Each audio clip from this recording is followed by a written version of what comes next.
Nous sommes dans une bananeraie qui est exploitée depuis exactement 4 années et qui a l'air d'être abandonnée. Et on peut se poser la question de savoir si, après 4 années, une bananeraie reste toujours rentable. Dans cette vidéo, nous allons analyser les contours sur la rentabilité d'une bananeraie 4 années après l'exploitation. Et on va voir ensemble les plantes qu'on peut y mettre en termes de substitution. Qu'est-ce qu'on peut cultiver après le bananier plantain? Et vous verrez une grosse surprise. Nous avons une idée, une proposition, une opportunité lumineuse que vous pouvez exploiter, que beaucoup de gens négligent et que vous pouvez utiliser juste après votre bananeraie. C'est tout de suite après le jingle.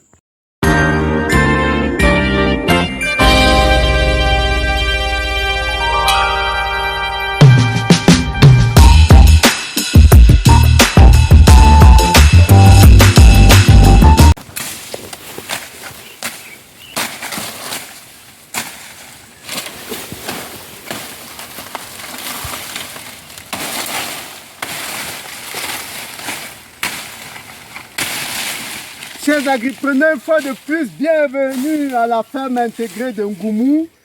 C'est un régime de plantain que nous venons de récolter. C'est des rescapés qu'on récolte comme ça parce que ça fait 4 ans qu'on fait les récoltes ici. Et c'est une plantation que l'on est en train de vouloir renouveler. On se demande bien qu'est-ce qu'on peut mettre là. Cette vidéo est extrêmement importante parce que beaucoup mettent des bananeraies, mais après ils se demandent qu'est-ce qu'il faut mettre après. Il faut mettre les avocatiers, est-ce qu'il faut mettre la pastèque, est-ce qu'il faut mettre le maïs, etc. Nous allons analyser ensemble ici les différentes opportunités, les différentes possibilités que vous pouvez utiliser pour continuer à mettre votre terrain en valeur. Si vous êtes sur cette chaîne pour la première fois, moi c'est Roméo Lado, agripreneur, apiculteur, coach, motivateur. Nous vous fournissons au moins 2 vidéos par semaine pour vous donner des conseils, des astuces, des méthodes, des techniques, des stratégies, tout ce qui peut vous permettre d'améliorer votre productivité agro-pastorale. Et cette vidéo aura 3 parties. Dans la première partie, nous allons vous présenter en quelques secondes le projet qui est en cours ici ou bien qui a été mis en place il y a 4 années. Ensuite, nous allons devoir analyser dans la deuxième partie la rentabilité d'une bananeraie 4 ans après. Au niveau des chiffres, on va voir exactement ce que peut rapporter en moyenne après 4 années une bananeraie. Et enfin, à la troisième partie, la plus importante, on va faire des suggestions, des propositions de culture que vous pouvez mettre en place. Vous n'avez pas forcément besoin, après une bananeraie, n'est-ce pas, de laisser votre terrain en jachère. Pas du tout. Nous allons vous proposer quelques astuces que vous pouvez exploiter pour continuer à rentabiliser votre espace. On y va tout de suite. Alors, première partie donc, de quoi s'agit-il? Ici, nous avons un terrain que nous avons pris en location sur 2 hectares. 2 hectares de terrain en location. On y a mis du bananier plantain sur 2 hectares, bien entendu. Et c'est la 4e année, effectivement, que nous effectuons des récoltes. Alors, pourquoi c'est abandonné? Alors, on va évoluer en répondant à cette question. Pourquoi cette plantation semble abandonnée? Alors, c'est tout simplement parce qu'on s'est rendu compte à partir de la 4e année que les récoltes devenaient de moins en moins abondantes et que pour défricher effectivement ces 2 hectares, il nous faut 100 000 francs CFA. Et quand l'on sait que sur toute une année, il faut faire en 2 à 3 défrichages, vous comprenez que c'est un budget pratiquement de 250 à 300 000 francs CFA qu'il faut mettre en jeu, en valeur. Alors, et les récoltes, est-ce qu'on arrive à faire des recettes de cet ordre? Ça, c'est la grosse question à laquelle on va répondre à la deuxième partie. Donc, nous avons mis 2 hectares de bananier plantain. Ça s'est largement très bien comporté dans une grande mesure. Et justement, vous allez voir tout de suite ici devant ce qui est en train de se passer. Voilà encore un régime qu'on peut récupérer. On en récupère comme ça de temps en temps. Vous voyez, voilà un second régime. On peut avoir comme ça une dizaine toutes les 2 semaines. Et bien voilà ce qu'on pouvait vous présenter au niveau de la première partie, le projet initial. Maintenant, à la 4e année, nous avons commencé à réfléchir et vous allez voir tout de suite ici devant le premier projet qui a été effectué sur le 1er hectare. C'est tout de suite ici. La petite surprise, c'est qu'on a dépouché il y a juste 3 mois 1 hectare sur les 2. Et bien voilà la surprise, voilà ce que une partie du projet est devenue. Voilà ce qu'une partie du projet est devenue, tout simplement. Nous avons mis 1 hectare de pastèque sur la moitié des 2 hectares. Voilà. Donc, vous pouvez apercevoir donc justement des rejets de bananiers plantains qui tentent de repousser justement et qu'on est en train de nettoyer parce que le bananier plantain assez têtu, c'est pas difficile, c'est pas facile de le dessoucher entièrement. Vous avez toujours des repousses comme ça, quel que soit ce que vous allez faire, n'est-ce pas, vous aurez toujours des repousses de bananiers plantains. Mais il faut veiller à tailler pour qu'il ne crée pas de l'ombrage. Nous avons mis ici donc 5000 poquets sur un projet de 10 000 poquets. On a mis 5000. On n'a pas voulu loger justement les 10 000 poquets sur cet espace. Il y a un adage qui dit qu'il ne faut jamais mettre tous ses œufs dans un même panier. Parce qu'ici, nous n'avons pas accès à l'eau, donc l'arrosage devait être extrêmement, et le traitement des 2 hectares devait être extrêmement difficile en termes de fourniture d'eau. Donc on a logé juste 1 hectare ici, et le 2e hectare, on l'a fait là où nous avions de l'eau disponible, de l'eau facilement mobilisable. Donc voilà justement donc, ce qu'est devenu le 1er hectare. On va faire tout à l'heure, on va vous faire savoir ce qu'on envisage de faire justement sur le 2e hectare tout à l'heure. Mais avant d'y arriver, donc à la 3e partie, on attaque d'abord la 2e partie. Et là, on va aller dans notre petit tableau habituel pour analyser la rentabilité d'une bananeraie 4 années après. Regardez ces chiffres. On revient sur le terrain tout de suite après. Ok, nous nous retrouvons donc devant notre tableau habituel pour évaluer, comme on l'a dit, la rentabilité d'une bananeraie 4 ans après. Voilà, nous allons donc évaluer d'abord ce que l'on continue à encaisser comme vente. Ensuite, on va voir tout ce qu'il y a comme dépenses d'entretien. Alors, on y va.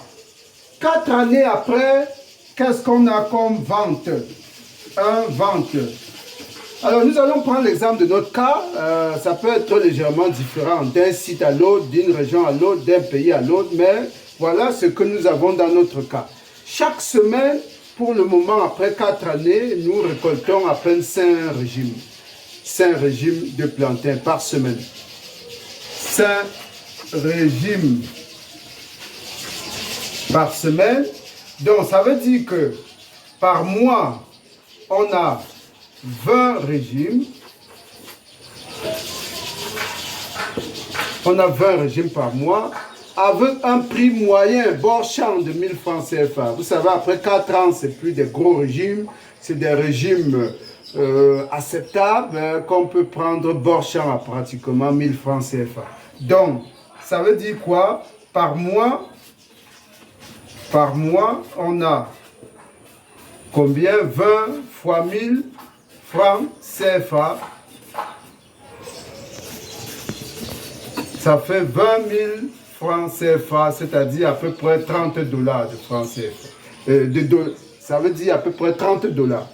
20 000 francs CFA. Maintenant, sur un an, on aura combien? Un an, vous avez 20 000 fois 12. Tout simplement, ça fait 360 000 francs CFA. Sur un an, on encaisse Ah non, non, c'est pas ça. 240 000, pardon. 240 000. Si un an on encaisse, c'est bien ça. 240 000 francs CFA. 20 000 fois 12. Maintenant, qu'est-ce qu'on dépense sur un an, après 4 années de fonctionnement sur une bananeraie? De dépenses. C'est essentiellement les dépenses dues au défrichage. Il faut faire minimalement 3 défrichages par an. En début d'année, vers le milieu d'année, vers la fin d'année. Minimalement 3 défrichages. En principe, on devait être à 4. Donc, ça fait 50 000 francs par défrichage. Vous multipliez par 3, vous avez 150 000 francs CFA de dépenses. Et si vous y ajoutez la location de l'espace, au cas où l'espace ne vous appartient pas, vous dépensez en moyenne entre 50 et 100 000 francs par an de location. Donc, on va mettre 75 000 francs de location sur 1 hectare. Nous travaillons là sur 1 hectare. Ça fait un total de dépenses de 225 000 francs. J'espère que la caméra, ça se voit très bien. Ça fait donc 225 000 francs CFA de dépenses sur un an. Alors, donc, ce qu'il faut comparer là, c'est les ventes. 240 000 francs, aux dépenses 225 000 francs, vous voyez qu'il vous reste à peine une marge de 15 000 francs CFA. Et en réalité, il n'y a pas de marge, parce que si vous voulez compter tout ce que vous dépensez comme petit transport pour vous déplacer, aller sur le site, tout cela, c'est largement, n'est-ce pas, en deçà de 15 000 francs, au-delà de 15 000 francs. Donc en réalité, vous voyez que après 4 années, vous ne gagnez plus rien. Au contraire, vous tournez en rond, vous perdez même peut-être de l'argent. Parce qu'il y a des petits coûts cachés que ce tableau n'énumère pas tout à fait. Donc voilà la comptabilité, les chiffres, c'est le terrain, la réalité, ce que nous vivons 4 années après sur un champ de plantain. On passe sur le terrain pour la suite de la vidéo. Ah oui, comme vous venez donc de le constater, après 4 années, une bananeraie n'est plus économiquement rentable. Vous voyez, vous allez récolter quelques régimes, mais vous allez voir que vous tournez en rond pratiquement, ça ne sert à rien. Surtout quand vous avez du terrain en location, il faut le mettre en valeur parce que vous avez des traites que vous payez régulièrement. C'est pourquoi nous avons, dès la 4e année, mis 1 hectare de pastèque ici. Mais ce n'est pas la seule chose que vous pouvez faire. Mais sachez déjà que lorsque vous êtes en location, vous ne pouvez pas mettre des cultures pérennes, vous ne pouvez pas mettre de l'avocatier, des arbres fruitiers, du poivre, tout ce qui peut vous prendre une dizaine, une vingtaine d'années, vous ne pouvez pas le mettre. Donc c'est des cultures soit annuelles, soit de 3 mois que vous pouvez mettre sur des terrains, par exemple en location. Voilà. Et c'est ce qu'on compte faire ici justement, mettre des cultures de 3 mois. Alors parmi ces cultures de 3 mois, il y a déjà la pastèque. Vous voyez très bien qu'après une bananeraie, on peut mettre de la pastèque, mais il faut veiller à traiter votre sol avec du nématicide avant le semis. C'est très important pour éviter justement que vos pastèques ne soient soumises, n'est-ce pas, aux attaques très tôt, hein, aux attaques fongiques. Voilà, on va évoluer pour voir justement, là on attaque déjà la 3e partie, la plus importante. On va évoluer pour voir le projet que nous sommes en train de préparer pour remplacer tout de suite après la pastèque et pour éventuellement attaquer le 2e hectare qui est juste là à côté. Évoluons pour voir exactement ce qui est en train d'être fait à une dizaine de mètres ici. Et puis, ça sera la surprise de la vidéo.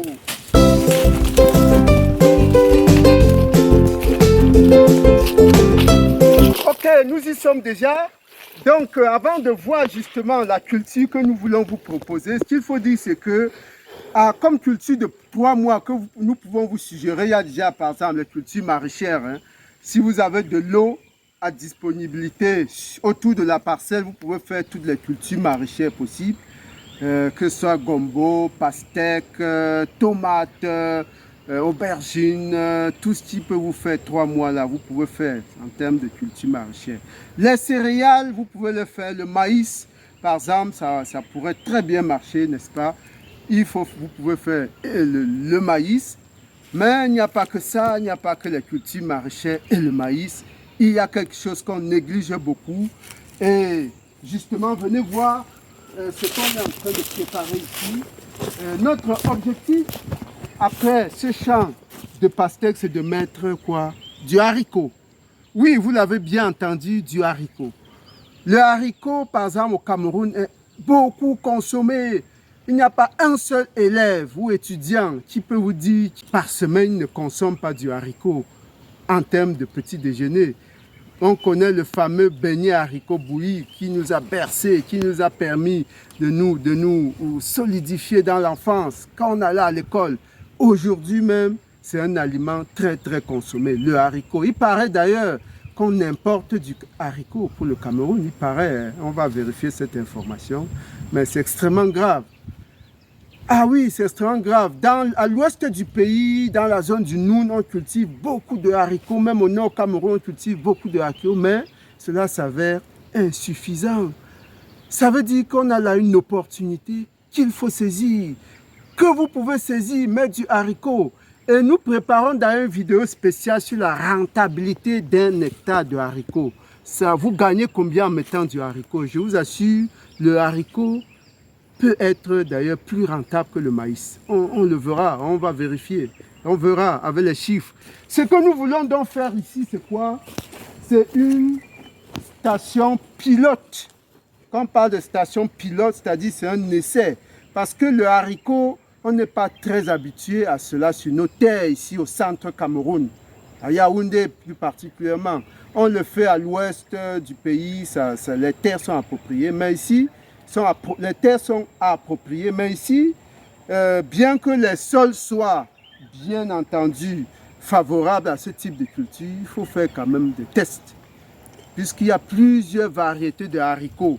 Il y a des variétés naines, c'est-à-dire qui sont toutes droites, qui ne s'accrochent pas, qui ne rampent pas. Maintenant, il y a des variétés arames qui rampent, donc qui nécessitent des tuteurs. Il faut tester tout ça et voir exactement ce qui est valable, ce qui peut être plus productif. C'est pourquoi nous nous sommes embarqués ici dans cette expérience pilote où nous voulons faire, c'est environ 250 mètres carrés que nous sommes en train ici d'évaluer.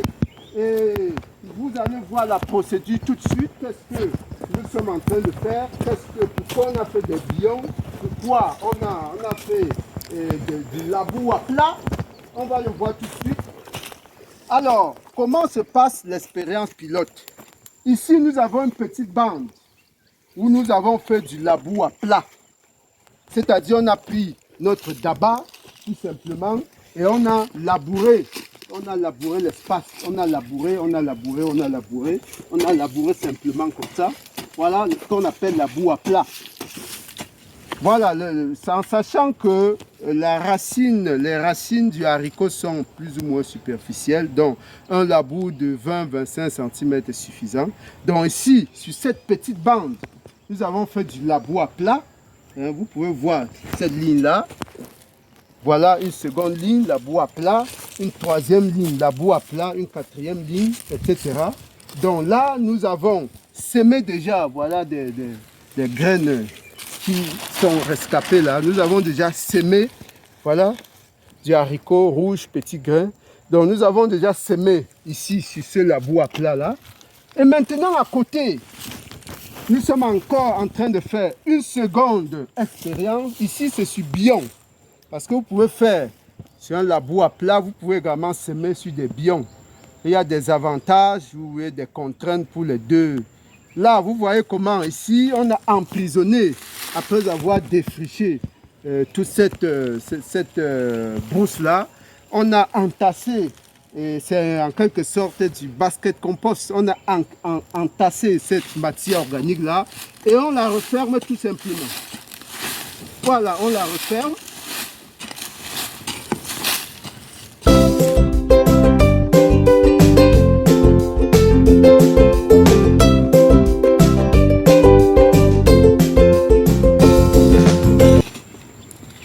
Voilà. Voilà comment nous avons fait pour constituer ce billon que vous voyez là. Et justement, nous avons 5 billons. Et sur ces 5 billons là, nous allons tester différentes qualités de haricots. Parce qu'il y en a une pléthore. Il y a des rampantes, il y a des colorés, il y a des naines, il y en a plusieurs. Donc, chaque biome va correspondre à une variété particulière. Et à l'issue des 3 mois de culture, nous allons pouvoir nous décider sur la variété qui va remplacer là notre pastèque. Cette pastèque d'ici 3 mois donc, va être remplacée par du haricot. Et on va voir justement ce que ça va donner. Et ici, ça va être probablement la même chose, soit du haricot, soit de toute façon une légumineuse. Il n'y a pas que le haricot, il y a du soja, il y a plusieurs légumineuses, types de légumineuses qu'on peut mettre après une bananeraie. Donc voilà la petite idée qu'on a voulu partager avec vous, qu'il faut essayer. Il est toujours important de passer par une expérience pilote quand c'est votre première fois, pour ne pas, justement, pour mitiger les risques, pour limiter les dégâts. C'est toujours important de passer par l'expérience pilote. Nous espérons que cette capsule vous a permis d'avoir une idée sur ce que vous pouvez mettre après une bananeraie. On va suivre ce projet pilote ensemble. Et bien entendu, le projet de haricot, c'est pour très bientôt. Abonnez-vous parce que ça va être du haricot, du très lourd. Merci, à très bientôt.